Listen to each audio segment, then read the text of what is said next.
Tidak terasa, tanggal 17 Agustus kembali menghampiri kita.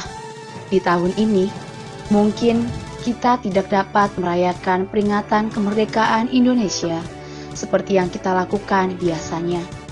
Upacara, lomba-lomba, dan berbagai euforia 17 Agustusan mungkin belum dapat kita lakukan. Namun, keterbatasan kondisi ini hendaknya tidak menghalangi kita untuk tetap memiliki semangat dalam merayakan kemerdekaan Indonesia. Begitu banyak perjuangan yang dilakukan oleh bangsa Indonesia dalam mempertahankan kemerdekaannya, hingga mencapai usia 75 tahun.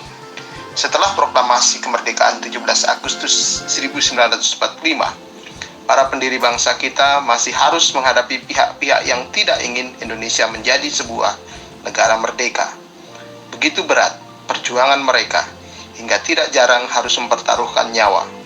Sebut saja Jenderal Sudirman dengan perang gerilyanya. Meskipun sakit, beliau tetap bergerak di medan perang demi mempertahankan kedaulatan Indonesia. Bung Tomo dengan pertempuran Surabaya, Ahmad Tahir dengan pertempuran Medan Area, Kolonel Isdiman yang gugur di pertempuran Ambarawa, Muhammad Toha yang gugur di peristiwa Bandung Lautan Api, dan masih banyak lagi orang-orang yang gugur dalam medan pertempuran demi membela kedaulatan Indonesia. Tidak lupa juga kita menyebut Soeharto, Hatta, Sahrir, dan tokoh-tokoh lainnya yang tidak pernah lelah berunding dengan Belanda untuk mendapatkan status kedaulatan Indonesia.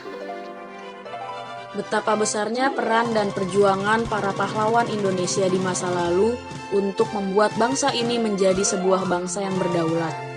Lalu, bagaimana dengan peran kita bagi Indonesia di masa kini?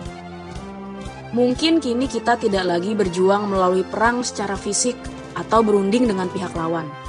Tapi, kita tetap dapat berjuang dan terus mengisi kemerdekaan Indonesia dengan melakukan berbagai hal yang positif, seperti menanamkan semangat nasionalisme dan bela negara, berprestasi baik dalam bidang akademik, seni, maupun olahraga, dan menggunakan ilmu yang kita miliki untuk kemajuan bangsa Indonesia. Menunjukkan kepedulian kita kepada sesama masyarakat Indonesia melalui aksi sosial dan turun langsung ke tengah masyarakat. Tidak lupa dengan tetap mematuhi peraturan dan anjuran di era new normal seperti sekarang ini. Mungkin dulu pahlawan harus keluar rumah untuk melindungi bangsa Indonesia. Kini, kita tidak harus ikut perang untuk menjadi pahlawan. Dengan menerapkan pola hidup sehat dan mengurangi aktivitas di luar rumah, kita bisa loh menjadi pahlawan untuk orang-orang di sekitar kita. Yuk, kita isi kemerdekaan Indonesia dengan hal-hal yang positif. Setiap orang dapat berjuang untuk keadaan Indonesia yang lebih baik lagi. Ingat, masa depan bangsa ini ada di tangan kita dan generasi yang akan datang.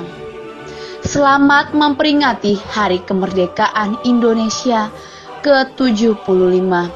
Dirgahayu negeriku, majulah Indonesiaku.